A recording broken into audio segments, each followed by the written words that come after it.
American workers have been ripped of.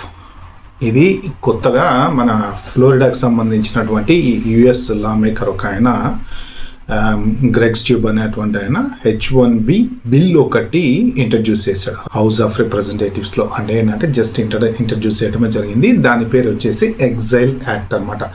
అంటే ఇప్పుడు ఈయన చెప్పేది ఏంటంటే లోకల్ అమెరికన్ వర్కర్స్ని, ఇక సేమ్ పెద్ద కొత్త స్టోరీ ఏం కాదు, ఇది పాత స్టోరీయే, కానీ ఆల్రెడీ సోషల్ మీడియాలో స్టార్ట్ అయిపోయింది. ఇంకా ఇది అమెరికా చట్టసభలలో బిల్లు ఇంకేముంది అయిపోయింది, H one be close, shut down, అది ఇదని ఆవిడ స్టార్ట్ అయిపోయింది. అందుకని చెప్పి ఈ వీడియో చేస్తాను. యాక్చువల్గా ఈయన ఏంటంటే బేసిక్గా ఈ ఎవరెవరైతే బయట నుంచి వచ్చి మన లోకల్ అమెరికన్ వర్కర్స్కి జాబులు లేకుండా చేస్తున్నారో ఈ H-1Bని ఎండ్ చేసేద్దాం కంప్లీట్గా. Exploitative imported labour exemptions act, exhale act అంటే ఏంటంటే ఇప్పుడు ఎవరెవరైతే ఈ సిస్టమ్ని H-1B సిస్టమ్ని ఎక్స్ప్లాయిట్ చేస్తున్నారో ఇంకా వాళ్ళందరికీ చెక్ పెట్టేద్దాము. యాక్చువల్గా ఈ బిల్లుని స్లోగా బై 2027 ఈ లోపు H-1B వాళ్ళ మొత్తం అసలు కంప్లీట్ క్లోజ్ చేయాలి అనేసి ఇంట్రడ్యూస్ చేశారు అనమాట.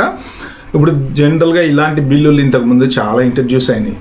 సో అవ్వంగానే ఎంబటే ఇళ్ళలకు కానీ పండగ కాదన్నట్టు యాక్చువల్గా మనం టెన్షన్ పడాల్సింది ఏం లేదు, ఎందుకంటే H-1B రిక్వైర్మెంట్ అంత ఉంది. అయితే జనరల్గా ఈ రిప్రజెంటేటివ్స్ అంతా ఎవరెవరు ఉన్నారో వాళ్ళంతా ఎగైనెస్ట్గా H-1Bకి ఎగైనెస్ట్గానే ఉన్నారు. ఎందుకంటే ఇప్పుడు ఆబ్వియస్లీ వాళ్ళ పవర్లోకి వచ్చింది కూడా లోకల్ అమెరికన్ వర్కర్స్ని ప్రొటెక్ట్ చేస్తామని చెప్పి వచ్చారు. కాబట్టి జనరల్గా చూసుకుంటే అండి ఏ కంట్రీ అయినా కానీ వాళ్ళ లోకల్ అమెరికన్స్ని ఎలాగైతే అమెరికా వాళ్ళు ప్రొటెక్ట్ చేయాలనుకుంటున్నారు